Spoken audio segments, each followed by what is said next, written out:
नमस्कार, आदाब, सत श्री अकाल, जय श्री कृष्णा, जय श्री राम। आप सभी लोगों का मैं AR मिश्रा अपने OTT प्लेटफॉर्म,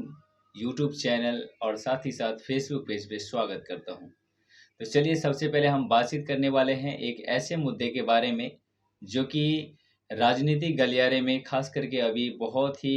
उम्दा विषय बना हुआ है। ये विषय है शनिवार के दिन जो भाषण हुए यहाँ पे, जिसमें कि हमारे माननीय प्रधानमंत्री महोदय श्री नरेंद्र मोदी जी, इनके द्वारा एक ऐसे चर्चाओं के ऊपर, एक ऐसे विषय के ऊपर बातचीत किया गया जिसमें कि वो झारखंड और भी सारे कन्याकुमारी इस तरीके से बातचीत करते करते वो आ पहुंचे बिहार के दरभंगा जिला में। दरभंगा जिला की हम बातचीत कर रहे हैं क्योंकि दरभंगा जिला में वो किस तरीके से पहुंचे, वो बात कर रहे थे स्वास्थ्य व्यवस्था को लेकर के।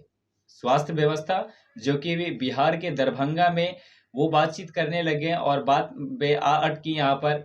एम्स बनाने को लेकर के। वो बता रहे थे कि दरभंगा के जितने भी निवासी और दरभंगा से आसपास के जो भी वहाँ के लोग हैं, जो भी वहाँ के पब्लिक है, जो भी वहाँ के जनता है, सभी लोगों के लिए स्वास्थ्य व्यवस्था में कहीं न कहीं एम्स को बढ़िया तरीके से वहाँ पे खोला गया है। जैसे इस चीज़ की जानकारी यहाँ पे NDA के जो नेता हैं उन तक ये पहुँचती है और इसके बाद कहीं न कहीं एक सियासी जो है, एक राजनीतिक गलियारा जो है वो कहीं न कहीं एक अलग ही तरीके का माहौल बन जाता है। क्यों? इसलिए कि जो हमारे माननीय प्रधानमंत्री नरेंद्र मोदी जी बता रहे थे, उस चीज़ के अकॉर्डिंग उनके हिसाब से, प्रधानमंत्री जी के कहने के हिसाब से वहाँ पे जो एम्स है वो बन कर के तैयार हो चुका है, कार्यरत है। लेकिन ज़मीनी स्तर पर अगर जाकर के देखें तो वहाँ पर कहीं न कहीं एम्स का एक ए भी नहीं नज़र आ रहा है। क्यों? इसलिए कि इस चीज़ के ऊपर हम बातचीत करेंगे विषय से, लेकिन आप लगातार हमारे साथ इस वीडियो में बने रहिए। तो हम बातचीत कर रहे हैं एम्स में किस तरीके से जानकारी मिली है और किस तरीके से लोगों को एक बरगलाने की कोशिश की जा रही है। या तो वो केंद्र सरकार के माध्यम से हो या तो फिर वो राज्य सरकार के माध्यम से हो। राज्य सरकार बात मैं करता हूँ जब ये एम्स के जो शिलान्यास करवाने, जो एम्स के बारे में मतलब बताया गया कि ये एम्स दरभंगा में बनेगा। बात कर रहे हैं 2015 में। 2015 में एम्स के बारे में जानकारी दी गई कि ये दरभंगा में ये चीज़ या फिर बिहार में एक एम्स मिलने वाला है। इसके बाद लगातार यहाँ पे केंद्र सरकार के द्वारा वहाँ पे चिट्ठियाँ भेजी जाती है केंद्र जो राज्य सरकार है उनको, कि आप वहाँ पे 200 एकड़ जो ज़मीन है वो हमें प्रोवाइड कीजिए और उसके बाद हम कहीं न कहीं एम्स का काम शुरू करेंगे।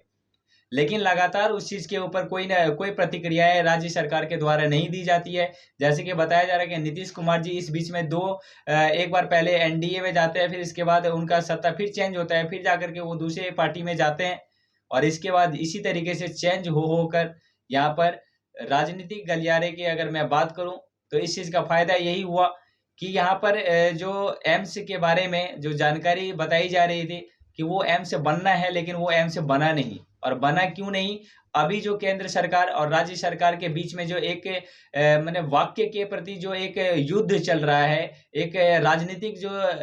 सियासी जो हम कह सकते हैं वो चीज़ जो है, जैसे उन लोगों के बीच में बातचीत हो रही है, तो उस चीज़ के ऊपर मैं थोड़ा-सा प्रकाश डालने की कोशिश करूँगा, जहाँ तक मुझे ये जानकारी मिली है। तो जैसे कि राज्य सरकार के द्वारा 6 लगातार चिट्ठियाँ दी जा रही थी और उसके बाद बाकी हमारे कुछ लोगों से बातचीत करने के बाद सूत्रों के हवाले से जैसे वो हमें पता चला है कि केंद्र सरकार के द्वारा 15 चिट्ठी जब आ जाती है वहाँ से, तब आखिरी में वहाँ पे जो केंद्र सरकार है वो राज्य सरकार को एक चिट्ठी भेजती है और उसमें ये इस चीज़ का उल्लेख होता है कि अगर आप हमें इस चीज़ का 15 दिन में अगर फीडबैक नहीं देते हैं, तो जो एम्स बिहार को दिया गया है वो यहाँ से विड्रॉल कर लिया जाएगा। तो उसके बाद कहीं न कहीं उसके बाद राज्य सरकार जो है वो हरकत में आती है और बात करती है कि उनके पास ये जिस तरीके से जगह तो था नहीं उनके पास 200 करोड़ का, 200 करोड़ जो अपना सॉरी 200 एकड़ जो ज़मीन का जो उनको माँगा गया था। तो इसके बाद उनके मन में अचानक एक ख़्याल आता है कि क्यों ना कि यहाँ पे जो दरभंगा मेडिकल कॉलेज जो कि DMCH जो है यहाँ पे दरभंगा में, तो उन्होंने बोला कि इसी को अपग्रेड करके के एम्स के बनाया जाए। लेकिन जिस तरीके से फिर वहाँ से खारिज कर दिया गया और उसके बाद वापस से फिर से जो हमारे दरभंगा और साथ ही साथ में वहाँ के हमारे स्थानीय लोगों से भी बातचीत हुई, जिसको कि हम इस वीडियो में आप लोगों के बीच रखेंगे भी और किस तरीके से 15 चिट्ठियाँ जो लगातार उस पे हुई है। इसके बाद जब वो चीज़ खारिज होता है तो फिर से कहीं न कहीं गवर्नमेंट जो है राज्य सरकार वो सो जाती है और इसके बाद आती है यहाँ पर जब अभी फिलहाल में ये भाषण हुआ, और भाषण के बाद जब जिस तरीके से सन्यासी, और उससे पहले मैं बात करूं कि उससे पहले राज्य सरकार के द्वारा एक पहल और की गई कि वहीं से सटा हुआ एक शोभन एक जगह है, शोभन के जगह के पास, वहां से राज्य सरकार ने तय किया कि क्यों ना यहाँ पर हम इस चीज को मतलब कि जो एम्स का जो एक मैंने किस तरीके, हाँ, एम्स का जो बनाने का जो जगह है, हम इस जगह को डिसाइड करें। शोभन एक जगह है जो कि आपको दरभंगा और मुजफ्फरपुर जाते हुए एक जगह है मब्बी, मब्बी से आप जैसे क्रॉस करेंगे तो वहां पे लेफ्ट हैंड साइड में बताया जा रहा है कि एक शोभन जगह है जिसमें कि आप उसके दो साइड पे सड़क टच कर रही है। और जैसे कि वहां के लोगों से भी मेरी बातचीत हुई है तो उन लोगों ने एक ही चीज बताया कि अगर ये दरभंगा एम्स जो कि डीएमसीएच में जो बताया जा रहा था कि दरभंगा में एम्स बनाया जाएगा, तो बाहर से अगर कोई सी भी लोग आते जैसे सहरसा, पूर्णिया, समस्तीपुर या तो फिर मधुबनी, सीतामढ़ी के जगह से अगर वो एम्स में दरभंगा आना चाहेंगे तो आने में उनको काफी सारी परेशानियां होगी। क्यों? इसलिए कि दरभंगा का जो सड़क का जो चौड़ीकरण है वो कहीं ना कहीं बराबर नहीं है, और दरभंगा में जैसे ही एंटर होते हैं उसके बाद वहां का जो जाम का जो प्रक्रिया है वो कहीं ना कहीं बढ़ता हुआ नजर आता है। अगर बाहर से अगर कोई वहां पे मानिए कि 2 घंटे में अगर आप जयनगर या फिर वहां पे सटे डिस्ट्रिक्ट की मैं बात करना चाहूंगा,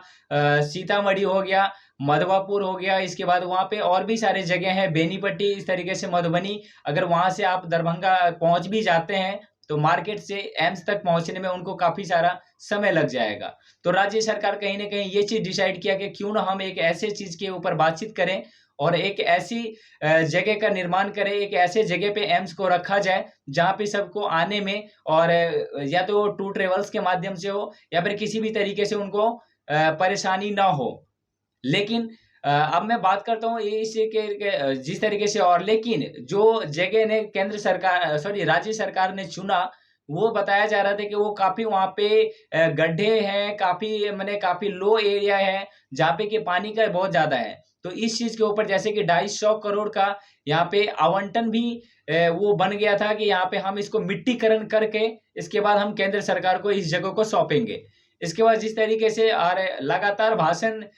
शनिवार का जो ये मैंने सियासी खेल जो है वो कहीं ना कहीं जिस तरीके से डायरेक्ट यहाँ पे निशाने पे प्रधानमंत्री जी ने बोला कि हम दरभंगा में एम्स खुल चुके हैं, जिस चीज के जो फायदे हैं वो कहीं ना कहीं सभी लोगों तक पहुंच रहा है। तो इस चीज के बारे में जब लगातार एनडीए और जिस तरीके से राजनीतिक पक्ष यहाँ पर एक आपस में एक वक्ता युद्ध, एक अगर मैं वाक्य युद्ध करूं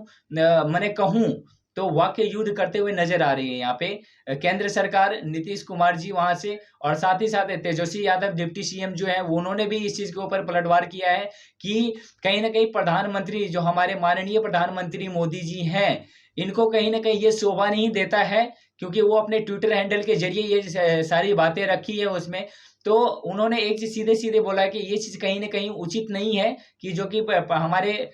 देश के यशस्वी प्रधानमंत्री बिना अपने विभाग के जानकारी के अकॉर्डिंग ही वो डायरेक्ट मंच पर आकर के जो भी जनता है या फिर जो भी जनता जनार्दन वो अपने आप को कहते हैं, तो उस चीज को बड़गलाने की कोशिश की जा रही है। तो जिस तरीके से इसके बाद जो वहाँ की जो निरीक्षण टीम है, निरीक्षण टीम ने आकर के कहा कि वहां पे जो जगह हमें दिया जा रहा था या फिर जो जगह केंद्र सरकार को दिया जा रहा था एम्स बनाने के लिए, वो जगह बिल्कुल ही सही नहीं है। और इस चीज के ऊपर कहीं ना कहीं स्पष्टीकरण करते हुए तो बात अब ये सोचने वाली है, इसलिए कहते हैं कि हमारे पक्ष, हम तो आपके पास एक पक्ष रखेंगे, लेकिन क्या सही है क्या गलत है वो आप लोग कमेंट सेक्शन में जरूर डिसाइड कीजिएगा कि आज कहीं ना कहीं केंद्र सरकार यहाँ पे फैल या फिर मैंने असक्षम दिख रही है या फिर जो राज्य सरकार वो चीज है। इसलिए कि राज्य सरकार को भी यहाँ पे लगातार 6 बार चिट्ठी दे मेरे, और उसके साथ साथ कुछ कुछ चिट्ठी हमारे पास मौजूद भी है जो कि हम आपको डिस्प्ले पे भी दिखाएंगे। लेकिन आप लोगों से मैं एक चीज जानना चाहता हूँ कि क्या केंद्र सरकार यहाँ पे गलत है या फिर राज्य सरकार गलत है? इसलिए कि दोनों तरफ से अगर पहलू ना कहीं देखा जाए, एक तरीके से हम ये भी कह सकते हैं, क्योंकि हमें हक होता है कि हम दोनों पक्ष को रखें, बाकी क्या सही है क्या गलत है वो आप लोग डिसाइड कीजिए। तो मैं बात कर रहा था कि जिस तरीके से केंद्र सरकार जो है, केंद्र सरकार कह रही है कि हम लगातार उनको बार बार चिट्ठी भेजते रहे, जबकि फाइनल चिट्ठी जब आता है, जब उनको बोला जाता है कि आप अगर 15 दिन में अगर कोई भी हमें अगर इस चीज का रिस्पॉन्स नहीं करते हैं तो हम वहां से विड्रॉल कर लेंगे। इसके बाद यहाँ पे राज्य सरकार कहीं ना कहीं हरकत में आती है हरकत में आने के बाद वो आपस में डिसाइड नहीं कर पाती कि हम किस चीज़ को एम्स को जगह मैंने ढूंढें। तो उस तरीके से फिर दरभंगा एम्स के ऊपर जो बातचीत किया गया, तो इस सब के सारी चीज़ें के बाद में एक चीज़ तो नज़र सामने आई है कि कहीं न कहीं जब गवर्नमेंट केंद्र सरकार चाह रही थी, तो अब बिहार सरकार नहीं चाह रही थी। उसमें कान में अगर रुई तेल हम डाल करके अगर बोले, तो वो डाल करके वो लोग सो गए हुए थे। और जब यहाँ पर ये लगा कि अब शायद हमारे एम्स हमारे यहाँ से चला जाएगा। और सबसे बड़ी चीज़ मैं आप लोगों को एक चीज़ और बता दूँ कि पिछले 8 साल में अगर एम्स का एक ईंटा भी वहाँ पे नहीं गिर पाया, या फिर एम्स का एक शिलान्यास छोटा-सा भी वो चीज़ नहीं हो पाया, तो इस चीज़ के पीछे कहीं न कहीं कारण क्या है? इस चीज़ के बारे में भी हम लोग आप लोगों के बीच रखेंगे। एक से जो भी वहाँ पे कार्यरत हैं, जो कि वहाँ के माननीय सांसद महोदय हैं, उनसे भी हम बातचीत करेंगे। लेकिन हाल-फिलहाल में दोस्त आप लोगों को एक चीज़ और बता देना चाहता हूँ, क्योंकि जो ये राजनीतिक खेल जो खेला जा रहा है बिहार के, ख़ास करके मैं ये जो क्षेत्र है, वो मिथिलांचल का क्षेत्र आता है। और मिथिलांचल में अगर 8 साल में अगर एम्स बन करके तैयार नहीं होता है, तो इसके ज़िम्मेवार कौन है? ये आप लोग कमेंट सेक्शन में ज़रूर बताइएगा। क्योंकि कुछ टाइम पहले अगर मैं बात करूँ, तो यूपी अयोध्या जो यूपी का जो एक वोटिंग बैंक हम कह सकते थे, वो एक राम मंदिर का ज़रिया था कि राम मंदिर हमें जिताइए, हम राम मंदिर बनवा देंगे, हम ये करवा देंगे। तो सेम कहीं न कहीं मुझे लग रहा है कि अभी जो एक चीज़ मैंने खेल जो खेला जा रहा है राजनीतिक गलियारों में, वो कहीं न कहीं मुझे लग रहा है कि एम्स एक वोटिंग बैंक ना बन जाए, कि शायद हम आएँगे। और इसलिए कि कहीं न कहीं इस चीज़ के ऊपर क्या सही है, क्या गलत है, वो आप सभी लोग जानते हैं। बाकी आप आगे के अपडेट के लिए हमारे साथ बने रहिए, कि इसलिए कि हम जो भी वहाँ के सांसद या फिर जो कुछ भी वहाँ पे टीम वहाँ पे काम कर रही है, हम उन लोगों से भी जुड़ने की कोशिश करेंगे। तब तक फिलहाल आप इस वीडियो को अगर आगे और भी अपडेट देखना चाहते हैं, तो आप इस चैनल को सब्सक्राइब कर लीजिए, और साथ ही साथ लाल बटन दबा करके नोटिफिकेशन ऑन कर लीजिएगा, कि ऐसी नई खबरें आप तक पहुंचती रहे। तब तक के लिए आप सभी लोगों से मैं विदा लेना चाहूंगा। AR मिश्रा, नमस्कार, जय हिंद, जय भारत।